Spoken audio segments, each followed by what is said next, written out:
as you maybe can look around and see behind us, they're kind of taking down everything here at the 2009 Northeast Jazz and Wine Festival. That's because my guest Donald Harrison and his quartet just finished up performing here on the main stage, and that wraps up this incredible festival.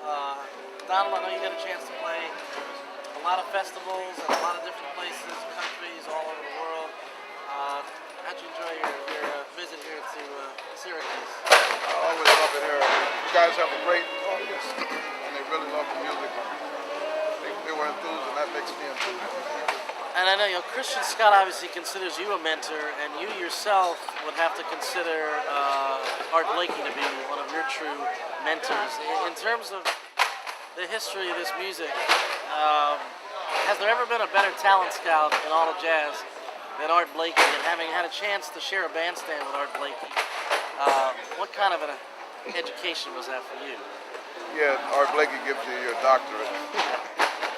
And so many jazz musicians have went through his university. That's what I call it, a university, a real university for jazz. And you get started in other places, but certain guys, they put you through the paces, then you're ready to deal with almost anything that comes at you.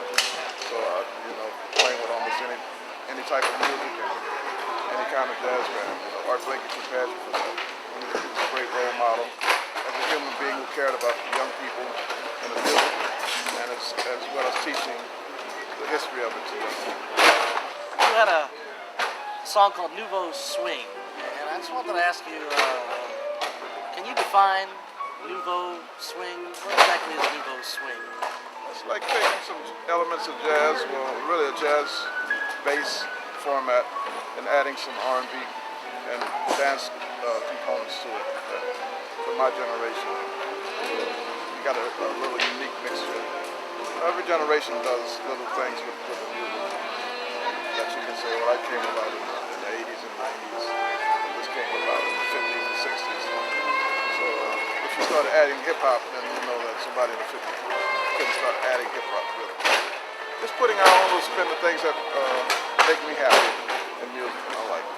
Well, you've incorporated the music of the Mardi Gras Indians, the music of hip-hop, bebop, into your style. It's hard to categorize you as focusing on one style, because it seems like you've embraced all different styles of music. And I mean, what's your message to people who are watching this interview, people who are maybe not as hip to jazz as as maybe you were when you were a young kid, but for people who are like listening to hip hop, is there a way to also develop an appreciation for jazz? How would you recommend people learn about this art form? We just need to present it to them, I think. There's a young rapper who became really famous that I taught about jazz music. His name was Notorious B.I.G. Chris Wallace. Chris Wallace. Yeah. And I also helped him to develop his rap style. So jazz has influenced hip-hop as well behind the scenes. So I think he really loved jazz, which a lot of people don't know. I spoke to Snoop Dogg, and he loves jazz. There's a lot of hip-hoppers who love jazz. Snoop actually wants, well, I won't say it, all right, but he loves jazz. Okay. So I'll put it like that. All right, well, we'll leave it at that.